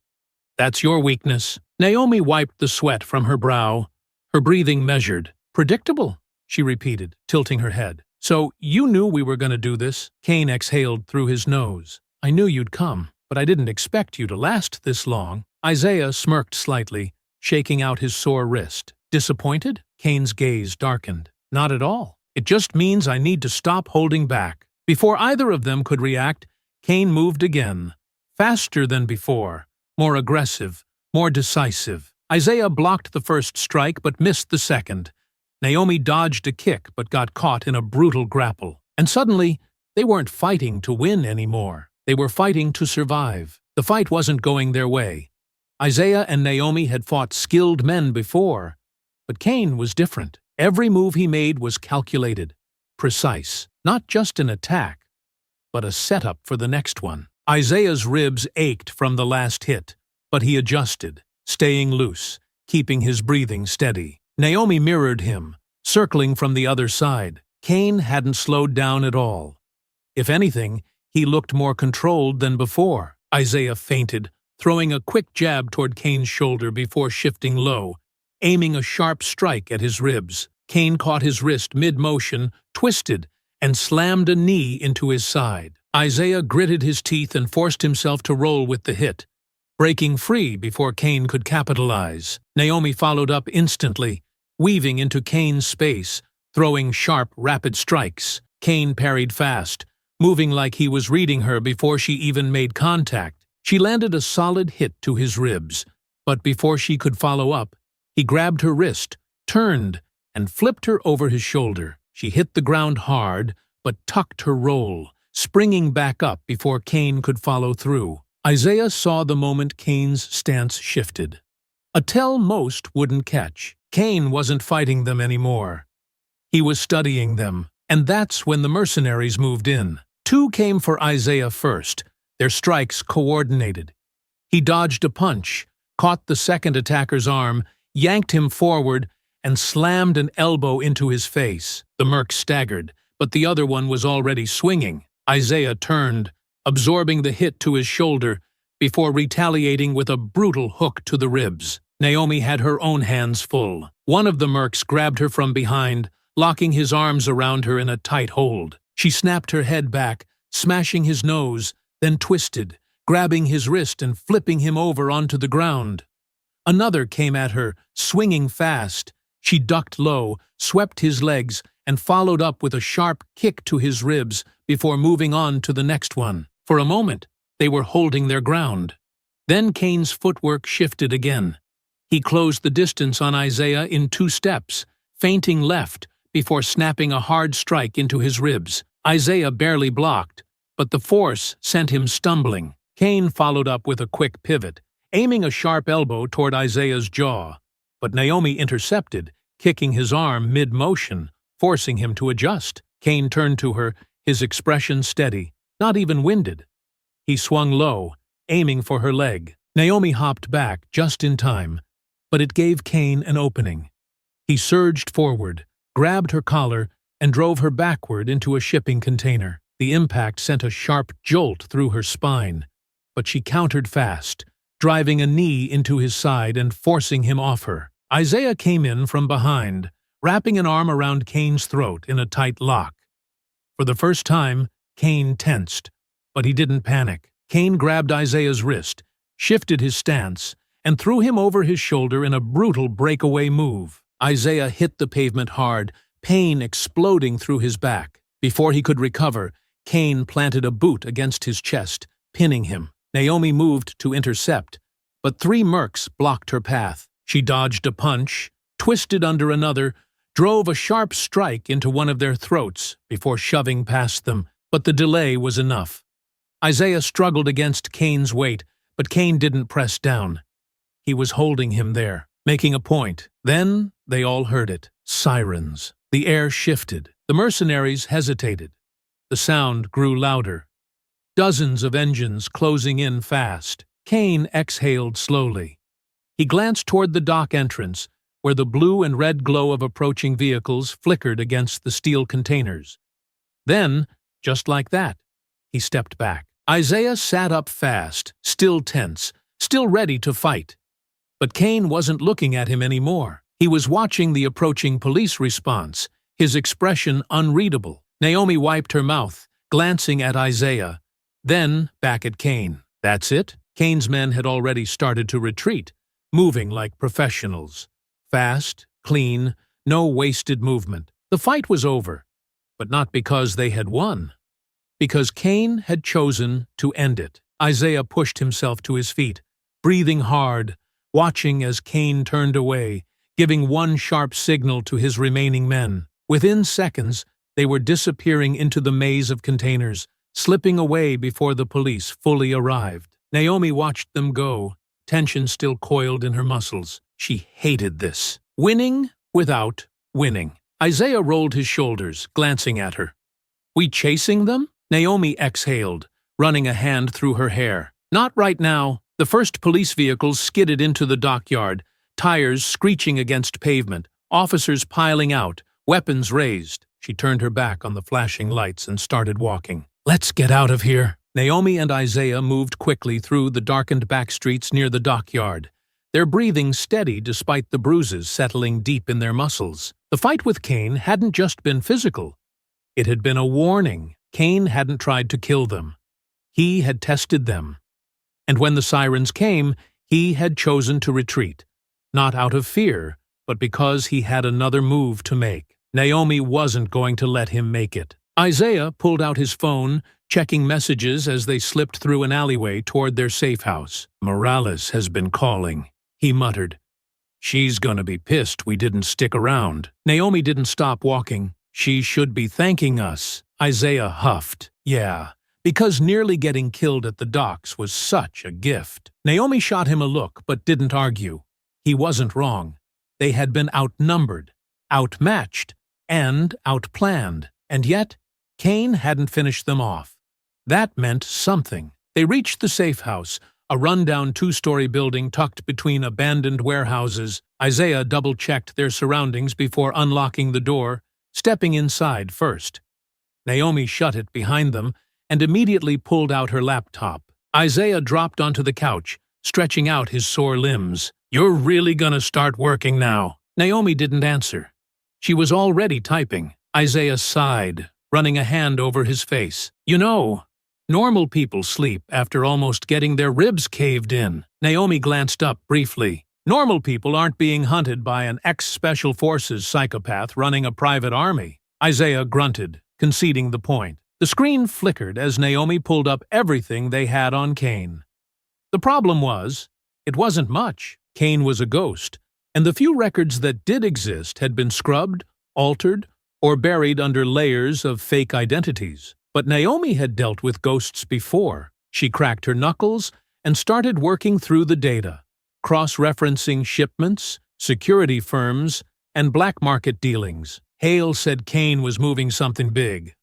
Whatever was at that dock wasn't just another arms deal. Isaiah sat up. You think he's relocating? Naomi nodded. He wouldn't burn a major operation just because of us. He's shifting. That means there's another site. Isaiah watched her work, his mind still replaying the fight. Cain hadn't been reckless. He had been studying them, adapting, the way he moved, the way he struck. It reminded Isaiah of training sessions with his old unit. Cain wasn't just some former soldier running a criminal empire. He was still operating like a tactician. The realization made Isaiah sit up straighter. He's treating this like a battlefield. Naomi's fingers paused over the keyboard. What do you mean? Isaiah leaned forward. Back there, he didn't just fight us. He assessed us. He adapted to our movements, learned our tells, and then, when he was done, he didn't push for a kill. He pulled back. Naomi narrowed her eyes. Because he's not done yet. Isaiah nodded. He's strategizing, planning the next encounter. Naomi exhaled sharply. That was worse than she'd thought. Most criminals, even the smart ones, worked with short-term plans. Cain wasn't thinking about tonight.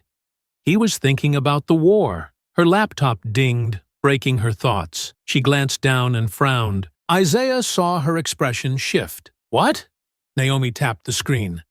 A flagged financial transfer just hit one of Morales' watch lists. Isaiah moved to look. The transaction was massive. A private account funneling millions into a security firm operating out of an old industrial district on the city's outskirts. Naomi's jaw tightened. That's not just payroll.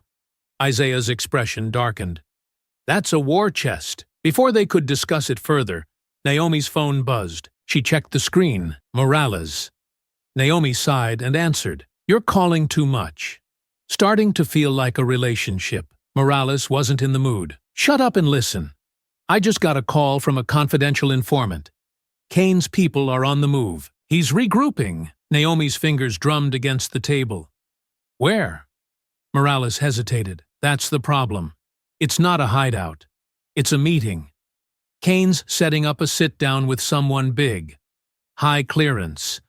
And if what my source says is true, this isn't just about his business. It's about what comes next. Isaiah and Naomi exchanged a look. Isaiah spoke first. Who's he meeting? Morales sighed. I don't know. But I know where. Naomi grabbed a pen. Give me an address. There was a pause before Morales finally said, Edgewater Hotel. Top floor. Tonight. Isaiah clenched his jaw. So Kane's making a move. Morales' voice turned grim. No, Carter. Kane's making a decision. And if you don't stop it, we're all gonna regret it. The line went dead. Naomi set the phone down, her mind already moving at full speed. Isaiah ran a hand through his hair. We're crashing a meeting with an unknown number of high-profile targets, all armed, all ready for war. Naomi cracked her neck, closing her laptop. Wouldn't be the first time. Isaiah smirked, despite himself. Yeah, but this time we don't know who we're dealing with. Naomi grabbed her jacket. Guess we'll find out. Isaiah stood, exhaling slowly. You realize he's expecting this, right? Naomi didn't hesitate. Of course. Isaiah pulled his hoodie over his head and followed her toward the door. Then let's not disappoint him. They stepped into the night, the city lights stretching before them. Because tonight, they weren't just hunting Kane. They were interrupting whatever move he was about to make. And whether he expected them or not, he was going to feel it. The Edgewater Hotel loomed over the city, its glass facade reflecting the glow of the streets below. A place built for the rich and powerful, where deals were made behind closed doors, and where men like Kane surrounded themselves with walls of security. He had chosen this place as his last stronghold, believing he was still in control, believing that no one could touch him. He was wrong. Naomi sat in a parked car 3 blocks away, her laptop balanced on her knees, fingers moving swiftly over the keyboard. The hotel's security system was top tier. Layers of firewalls, encrypted access points, redundant backups. But Naomi had already spent days preparing for this. She had mapped every weak point, every digital blind spot, and had buried a back door into the system that no one had noticed until now. Isaiah's voice crackled through her earpiece. Tell me we're in. Naomi smirked as the last security override blinked green on her screen. We're in. She had already taken control of the elevator system, the keycard access, even the emergency response protocols. Kane had fortified himself in the penthouse, but Naomi had sealed all other exits. There was only one way in, and Isaiah was already moving. He walked up to the hotel's west entrance, blending in with the late-night crowd, his stolen keycard already programmed to get him past the first level of security. He moved through the side corridors unnoticed, slipping into the service hallway where the private elevator was waiting. Naomi's voice guided him through his earpiece. Camera feeds are looped. Security logs are wiped. You have a straight shot to the top. Isaiah stepped into the elevator, swiping the keycard. The doors closed silently, and the numbers began to climb. Any movement inside? He asked. Naomi's fingers flew over the keyboard. Kane's got 6 mercenaries posted throughout the penthouse, 2 near the entrance, 2 watching the lounge area, 1 outside the master suite, and 1 near the service access door. She paused. They're on alert. I think they know something's off. Isaiah rolled his shoulders. Good. Let them be ready. The elevator dinged softly as it reached the top floor. Isaiah stepped out into the dimly lit hallway, the air heavy with tension. The penthouse entrance stood at the end, 2 armed guards positioned just outside. He didn't give them time to react. The first guard barely turned before Isaiah closed the distance, grabbing his wrist and twisting sharply, forcing his weapon downward before driving a vicious elbow into his throat. The man crumpled, choking on his breath. The second guard reached for his gun, but Isaiah was faster. He kicked the weapon aside, spun into a sharp hook, and followed up with a knee strike that sent the man sprawling against the doorframe. Naomi's voice came through. You're clear for now, but you just set off an internal alert. Kane's guys inside know you're here. Isaiah didn't hesitate. He pushed through the penthouse doors. The room was sprawling and luxurious. Glass walls overlooking the city, modern furniture neatly arranged around a central seating area. A bar lined with top-shelf liquor stood to one side, and expensive artwork hung on the walls. And standing at the far end, watching him calmly, was Kane. He was dressed in a crisp black suit, his expression unreadable. Behind him, 4 mercenaries moved into position, weapons drawn. Isaiah didn't slow down. One of the mercenaries lunged first, but Isaiah sidestepped, grabbing his arm and twisting it into a brutal lock before slamming him face first into the marble counter. The second mercenary came in fast, throwing a punch aimed for Isaiah's ribs. He blocked, countered with a sharp jab to the throat, then spun and swept the man's legs out from under him. A third mercenary charged from the side, swinging wildly. Isaiah ducked low, let the punch sail over his head, then drove a brutal uppercut into the man's jaw, sending him crashing backward. The last mercenary was smarter. He waited, observing, looking for an opening. Isaiah adjusted his stance, motioning him forward. "Come on, then." The mercenary hesitated. And then Naomi's voice cut through the comms. "Isaiah! Incoming!" Isaiah barely had time to react before Kane himself moved. He was fast. Not just trained, disciplined.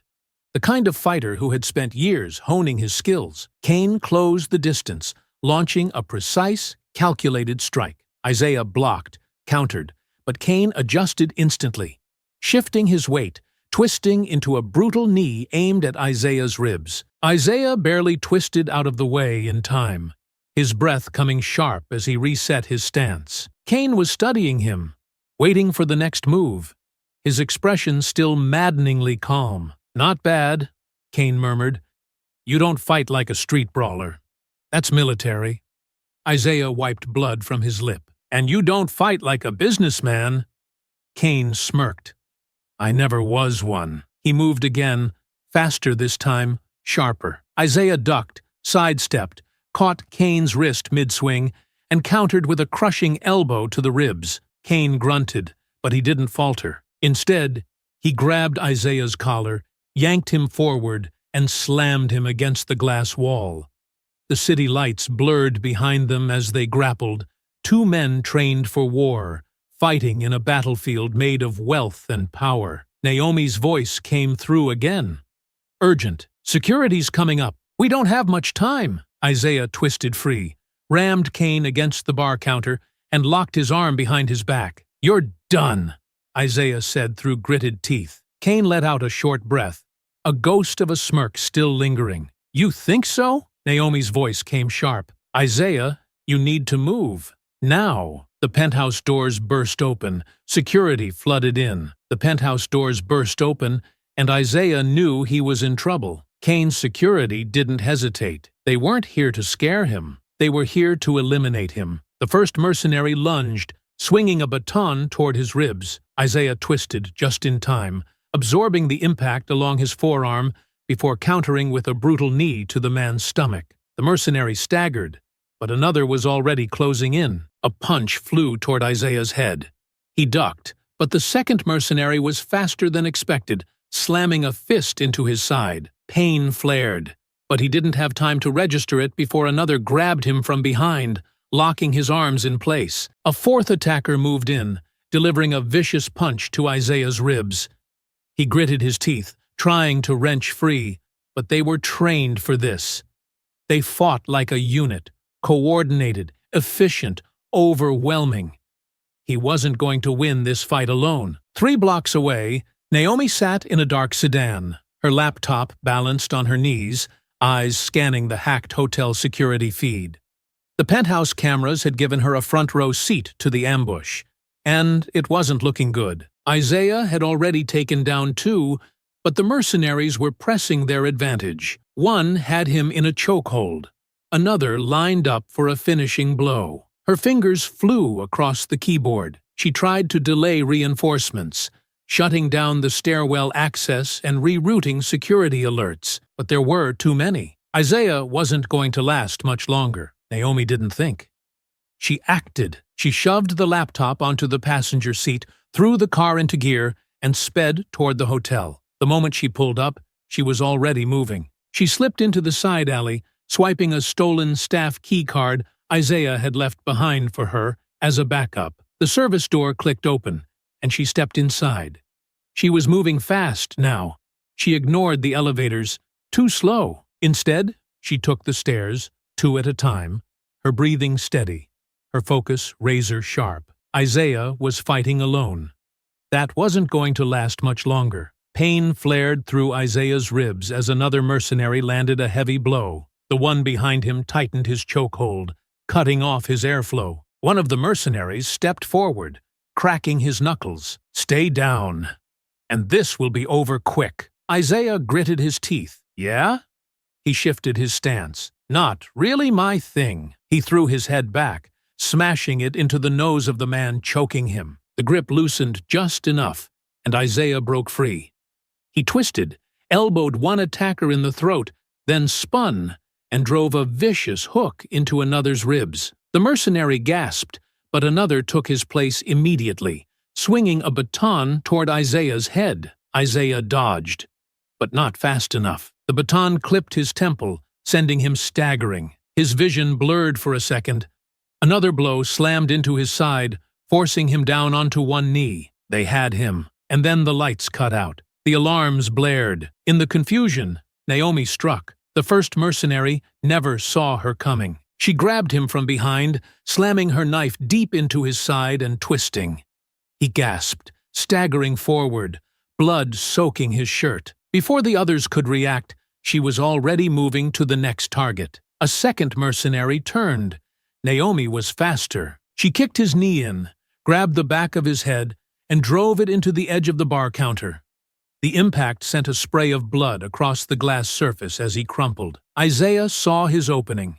He wrenched free from his captor's grip and slammed his elbow into the man's ribs. Before the mercenary could recover, Isaiah twisted his arm and drove him face first into the glass coffee table. The glass shattered, jagged edges slicing through his attacker's skin. Naomi ducked under a wild punch from another mercenary, grabbed his arm, and flipped him over her shoulder, slamming him hard onto the floor. Isaiah, now fully back in the fight, caught the last mercenary mid-charge, dodged left, and drove his knee into the man's stomach before throwing a brutal punch to his jaw. The room fell silent, except for Kane, still standing near the bar, watching. Naomi wiped blood from her lip, catching her breath. "You've got nowhere left to run, Kane." Kane exhaled slowly, adjusting his suit jacket, his expression still frustratingly composed. "You two really don't know when to stop, do you?"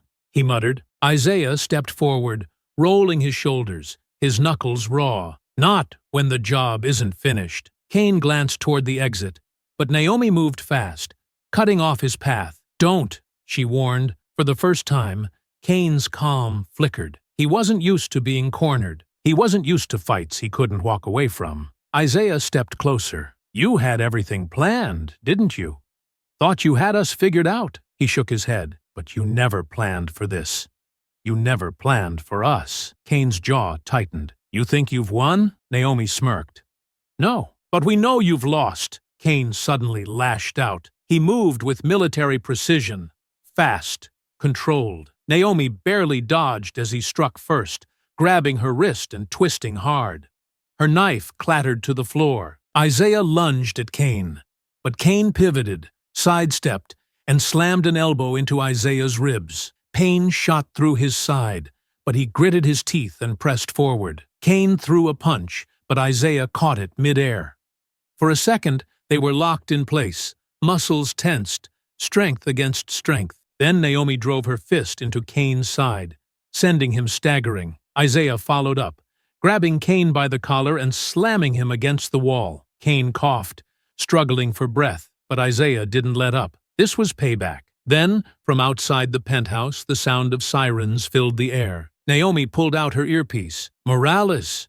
We have him!" The penthouse doors swung open again.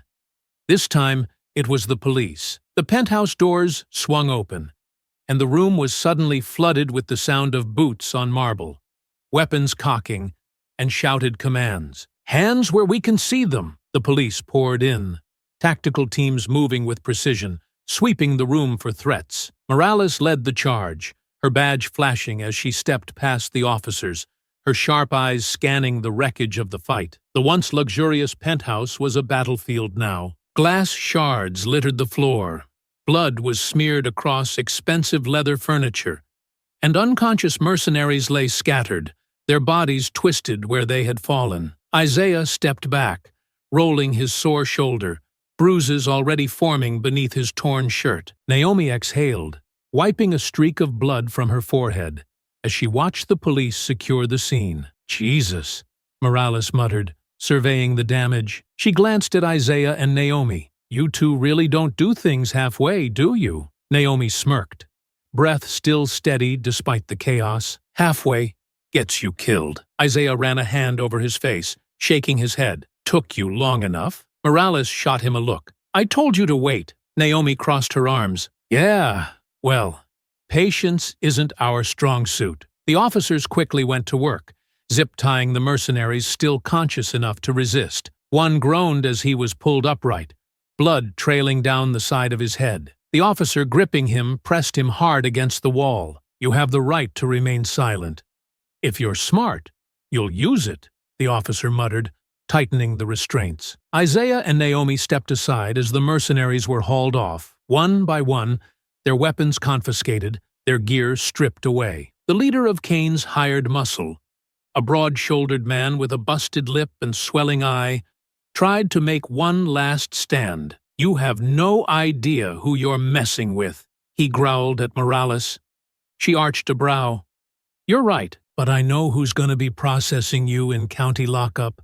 And trust me, they don't like mercs who get caught." The man opened his mouth, then shut it, jaw tightening as he was dragged out with the others. Two officers approached Morales, carrying a stack of files, flash drives, and a laptop they had found in Cain's private office. "Lieutenant, you're gonna want to see this," one of them said, holding out a folder thick with documents, financial records, offshore accounts, coded communications. "This is everything." Naomi took a step forward, glancing at the folder before looking at Morales.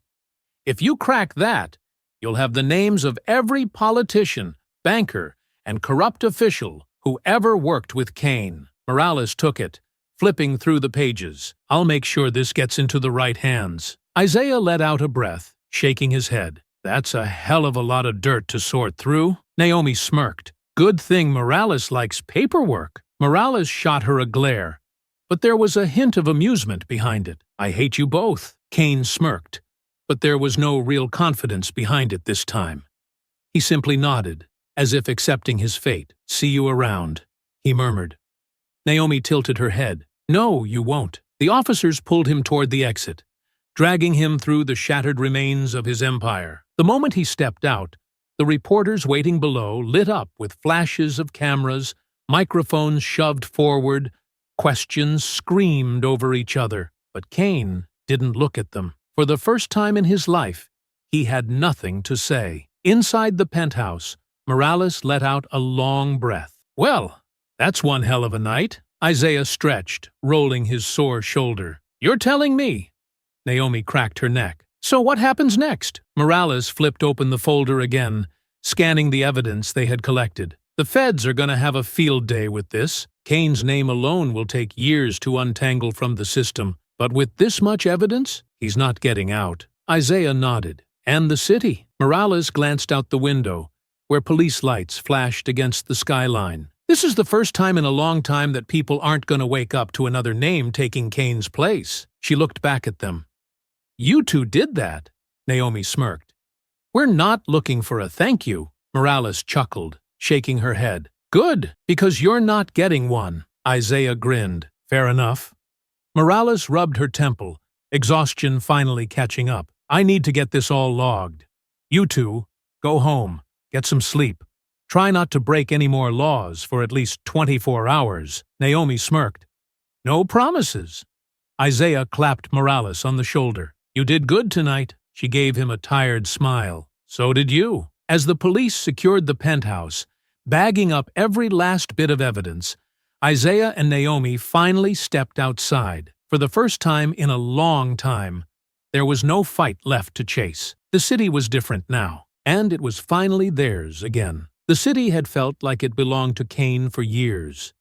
His presence had been woven into every street, every deal, every layer of corruption that ran through the system. People whispered his name like an inevitable force, something too powerful to fight, too deep-rooted to ever be removed. But now, the city belonged to itself again. Cain was gone. Dragged out of the Edgewater Hotel in handcuffs, forced through a mob of reporters as the cameras flashed like fireworks, his empire crumbled behind him.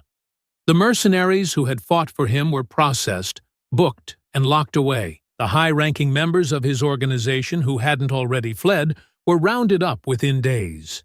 His financial records, offshore accounts, and coded transactions had been handed over to federal investigators. Every piece of his carefully hidden fortune was now seized, traced, or frozen. And Scarjaw, the man who once terrorized the streets under Cain's rule, had cut a deal. He flipped, turned in names, locations, and every bit of intel he had to save himself from rotting in prison. Isaiah had read the report with satisfaction. Loyalty only ran so deep when there was no power left to protect it. Without Cain's leadership, the gang had fractured. What was once a single dominant force became scattered factions. Some tried to hold on to territory, but without protection, they were picked off by rival gangs or arrested by the police. Others went into hiding, trying to escape the inevitable crackdown. But the truth was clear. Cain's rule was over. The real victory wasn't in the courtroom or in the precinct, or even in the federal offices combing through Cain's financial empire. It was in the streets. For years, the neighborhoods had been under constant fear. Businesses forced to pay for protection. Families too afraid to speak out. Kids growing up surrounded by violence they could never escape. Now, they were free. Isaiah and Naomi took a walk through one of the old districts, a place that had once been one of Cain's strongholds. The last time they had been here, the air had been thick with tension, with the unspoken rule that everyone knew who was in charge. But now, the air felt different. The same shops that had once been forced to close early were staying open late. Street vendors, once terrified of being shaken down, were back on the corners, selling food, playing music, talking without looking over their shoulders. A barbershop that had been routinely extorted by Cain's men now had its doors propped open, laughter spilling into the streets. Isaiah let out a slow breath as he took it in. "Feels strange." Naomi walked beside him, hands in her pockets, watching as a group of kids played basketball on a court that had once been a gang hangout. She tilted her head slightly. "Feels right." A few people recognized them as they passed. Not with fear, not with suspicion, just quiet nods. A silent acknowledgement. They knew, everyone knew, and they wouldn't forget. An older man sweeping outside his convenience store paused when he saw them. He studied them for a long moment, then smirked. "You two are the reason things are different now, huh?" Naomi shrugged. "We had help," the man nodded, setting his broom against the wall. "Yeah, but nobody ever fought back like that before. People talk. They know who made this happen." Isaiah chuckled, rubbing his knuckles. "We're not looking for a parade." The man let out a rough laugh. "Good, because you ain't getting one." He turned back to his shop, but before he disappeared inside, he added, "But you are getting free coffee whenever you want." Naomi smirked. "I'll take that." Isaiah shook his head as they kept walking. "Never doubted it." Without Cain, the remnants of the gang were leaderless. Some of them tried to regroup, to carve out new territory. They didn't last long. Morales had officers sweeping the city, making arrests, shutting down every remaining operation. Any gang members still trying to hold on were quickly realizing that their time was up. The ones who had been smart, they disappeared. The ones who weren't, they ended up in cuffs. Within weeks, what was left of Cain's empire was nothing more than a ghost of what it had been. And no one was scared anymore. The police presence remained strong in the areas that had suffered the most. It would take time for things to fully settle, but for the first time in years, people had hope. Without Cain's influence, corrupt officials lost their power. Business owners took back control, and the streets that had once been Cain's personal kingdom belonged to the people again. The violence, the fear, the stranglehold.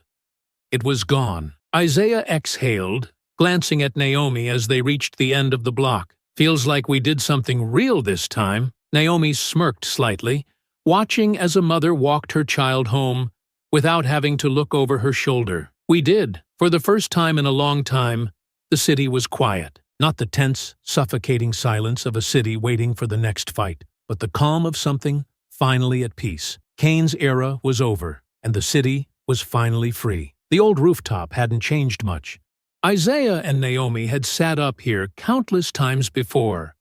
Years ago, before deployments, before war, before the city had become a battlefield of its own. Back then, they had stared out over the skyline, dreaming about the world beyond the streets they grew up in, wondering what was waiting for them outside the limits of their childhood. Now, after everything, they were back. The night air was crisp, carrying the distant hum of the city beneath them. The skyline stretched wide, the lights of the buildings flickering like stars against the darkness. But the city below wasn't the same.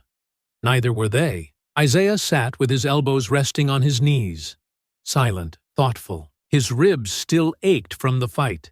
His knuckles were bruised, but for the first time in a long time, he wasn't tense. Naomi sat beside him, one knee pulled up, arms resting loosely around it, staring out into the open sky. For a long time, neither of them spoke. They didn't need to. They had spent their lives moving from one battle to the next. A mission would end, and another would begin. An enemy would fall, and another would rise. It had been a cycle, endless, relentless.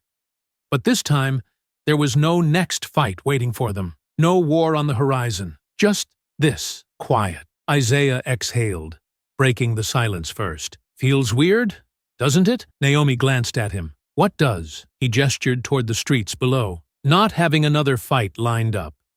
Not tracking the next target. Planning the next move. We spent so long tearing things down. I don't even know what comes after that. Naomi tilted her head slightly, considering his words. Maybe we don't need to know yet. Isaiah let out a dry chuckle. That's a first. Naomi smirked. We've never been good at staying still. Maybe it's time we try. Isaiah shook his head, staring down at the streets, watching the distant glow of headlights passing through intersections, the faint sound of laughter rising from below. The city had survived Cain, and so had they. You think Morales has everything under control? Isaiah asked. Naomi shrugged. She'll be fine. Cain's network is dust. The city's safer. We did what we came to do. She paused before adding, and Morales is probably still mad at us, which means she'll work twice as hard just to prove a point. Isaiah smirked. Sounds about right. The breeze moved through the rooftop, bringing with it the familiar scent of home. City smoke, asphalt cooling after a long day, the distant smell of street food from blocks away. It had been so long since they had just been here, in their own neighborhood, without a mission to complete or a fight to win. Isaiah rubbed at a sore spot on his shoulder, letting out a slow breath. So what now? Naomi leaned back on her hands, looking up at the stars. We live. Isaiah glanced at her, raising a brow. Just like that? Naomi smirked. Yeah, just like that. He exhaled, rolling the idea around in his head. Living. They had spent so long surviving. Through war, through battles, through the weight of everything they had done, and everything they had lost. They had spent years fighting so that other people could have peace. Maybe it was time they let themselves have some too. Isaiah leaned back, mirroring her stance, staring up at the same stars they had watched as kids, before they had known what war really was. I think I could get used to that, he admitted. Naomi smirked. You? Relaxing?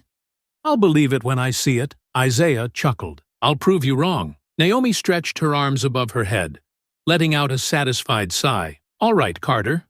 First step to living. You need food. And since I saved your ass back at the hotel, I say I get to pick the spot. Isaiah scoffed. You're still bringing that up? Naomi smirked. Oh, I'm bringing it up for the rest of your life. He groaned. standing up and rolling his shoulder again. Fine, but you're paying. Naomi arched a brow. What happened to living? Isaiah grinned. I never said I'd stop hustling. Naomi shook her head, laughing as they climbed down from the rooftop, back into the city they had fought for, back into the life they were finally free to live. For the first time in years, there was no mission ahead, no war to fight, no enemy left to track, just them, and whatever came next. I hope you enjoyed that story. Please share it with your friends and subscribe so that you do not miss out on the next one. In the meantime, I have handpicked 2 stories for you that I think you will enjoy. Have a great day.